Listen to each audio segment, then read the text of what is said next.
Dad, can I ask for money? Kasi there's this new car eh. Sige na, Dad. Please. You know. Thank you, Dad.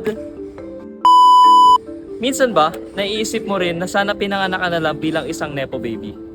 Sikat ang term na ito sa social media ngayon, pero ano nga ba ito? Ito ay ang mga anak na nakikinabang sa yaman ng kanilang mga magulang.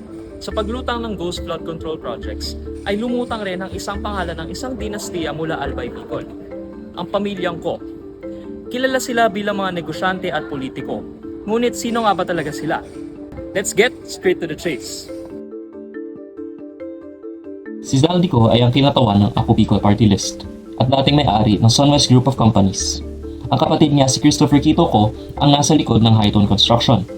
Dalawa ang mga ito sa mga na-flag na 15 firms ni Pangulong Ferdinand Bongbong Marcos Jr. noong ika-4 niyang SONA.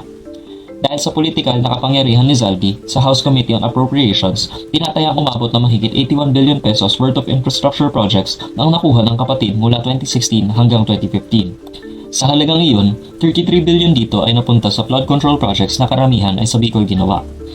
Bagamat nag-divest na si Zaldi sa Sunwest, patuloy pa rin siyang iniimbestigahan dahil ang kanyang dating kumpanya ang gumawa ng substandard na dike sa Mindoro. Siya rin ang sinasabing pinadalhan ng 1 bilyong piso sa kanyang penthouse. Kahit ang mga anak nila ay sangkot sa batikos. Nag-viral si Claudine Ko, anak ni Quito, matapos mag-post ng luxury SUV at ang kanyang mga designer items sa social media.